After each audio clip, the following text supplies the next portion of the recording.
hour number 3. I'm going to use rambunctious for the second day in a row. Live in L.A., it's The Herd. Wherever you may be and however you may be listening, iHeartRadio, Fox Sports Radio, and FS1. You know, I came to a conclusion yesterday, Joy Taylor. Which is that? The media thinks so little, and I don't really consider myself a media, traditional media. I don't like the media mostly. Don't trust them. But, I mean, I know I'm in it, but I'm not. Well, we're not journalists. So yeah, I'm not. It's just a little bit different. But the media sees itself as so above the public that they never give the public credit. So the media, to me, has gotten increasingly over-dramatic on everything. Everything's end of the world. And a prime example yesterday, a stat came out, which is actually really encouraging, a stat. Only 14% of American restaurants closed during the pandemic. Now, you think to yourself, oh, that's terrible. No. I got a family in culinary. 60% of American restaurants close every year. Yeah. 60% don't make it through the first year. 80% don't make it through 5 years. So is it a 14% on top of that 60%? No. So 14%, meaning it proved the resilience of American workers, the creativity of restaurant workers. The federal government stepped in to help as many as they could. Now, 14% is still 14% of restaurants that went under. That's no good. 60%, when we don't have a pandemic, roll over on their belly first year. If you would have listened to the media during the pandemic, you'd have thought every restaurant was out of business. I have like 3 friends. I have a burger joint. Like I'm in this business. I own a big chunk of a burger chain. I know what people are going through. I deal in this business now. And it's like, it was amazing watching how creative, how clever, how smart, how, I mean, it was just, I have friends that they were literally sitting down and having to add structures and add seating, and it was really change menus because the audience changed, because lots of older people did not want to go out and eat. Yeah. So you had to change your menu to attract younger people who were willing to go out and eat.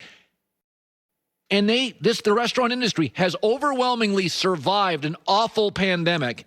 And the media made it sound like the meteor had crashed on the culinary industry. And it's like, if you respect the American worker, if you respect their resilience, their creativity, their hard work, you knew it would survive. It would be ugly. There was a fair amount of panic when everything first shut down. Yeah, I'm not talking March, April. Yeah. Right. But I think a lot of the community, like I certainly did, I know you did, tried to support like the restaurants, not corporate chains, but here's another near thing. us. Here's another thing that happened. So this was a real thing that happened throughout America. I've never seen the media cover this story. This is what really happened in the business I'm in, the food business I'm in, and my friends. That well-heeled, more affluent people that were dining out during the pandemic started giving huge tips. Yeah. $1,000 tips regularly. I had multiple restaurant owners say, you cannot believe the tips we're getting. You cannot, because people who own businesses, they were shut down. They had more time to go out and eat. The government was paying for their business, the PPP. And so I've never seen that story reported. So American people, the heart of the American people, the goodness of the American people, it's never been reported. Tips went through the roof to multiple, because people felt bad for all the kids working. So they tripled, quadrupled. Yeah, I mean, you're out and dealing with the public, serving meals. You knew. It's not like you're a frontline worker, but you're still obviously putting yourself in danger to get to work. So it's like that story came out yesterday, and it's like, shocker. The media, it just too often. It's like, we should be, as members of the media, we should bring down the panic, not rise anxiety. Shouldn't we come out and add context? We're going to add context to stories so we don't all freak out. Well, Colin, nothing sells like hope except for fear. So you're looking at America, a couple of honesty brokers here. We don't push that stuff. All right. Everybody is lamenting the Warriors should have won that game last night. I actually feel the opposite. I think the Lakers were definitely the better team last night. If I'd have told you before the game, LeBron had his worst half as a Laker, AD was terrible. Steph Curry was on fire. The Warriors hit 44% of their threes. Yeah, Lakers still won. You go, what? Warriors should have won. They didn't. The Lakers had no juice. They had no juice. LeBron and AD were just not ready to play. Dennis Schroeder played as poorly as you can play. And they won. Listen, man, in 2021, that game would have been over for a lot of teams. We saw Charlotte the other night. They bailed at half. They just bailed at half. That game could have been over at half. Steph's on fire. Steph was easily the best player on the floor last night. And in the NBA playoffs now, you've seen this the last 4 or 5 years as it become more of a three-point shooting league. Team blowouts are everywhere. I mean, in the 2016 NBA Finals, Warriors and the Cavs, 6 of the 7 games were blowouts. That's what happens against the best teams. I mean, think about this. You go back to those 2016 finals, game 2, I think the Cavs lost by 33. Game 3, they won by 30. That is the new NBA. Because you get behind, you're playing against the great shooter like Steph, you get kind of desperate, you got to catch up, and you can't hit your threes, and a 9-point deficit becomes 16, becomes 28, game over half. I mean, think about this. If you're a Laker fan, Steph was amazing. Draymond Green was a major headache for AD. I thought Andrew Wiggins played really, really well. Steve Kerr's a great coach. Warriors shot 44% on threes. And the Lakers won. And LeBron played his worst first half. In fact, LeBron plays poorly so infrequently, I can't remember a half like that. I mean, he had no legs. He had no juice. Too much Drake.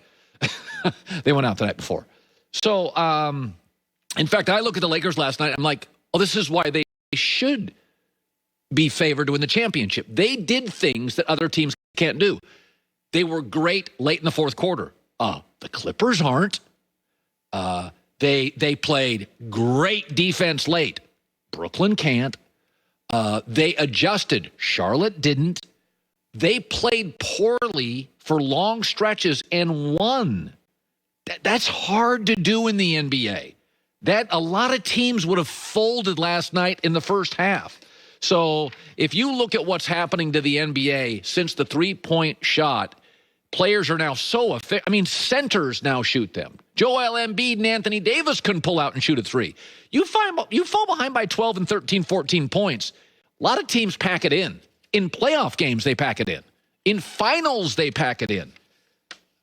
I thought the Lakers to come back and win last night when so many things worked against them was fantastic. Their biggest dilemma for the Lakers, and they adjusted. This is what they do. This is why Frank Vogel's a good coach.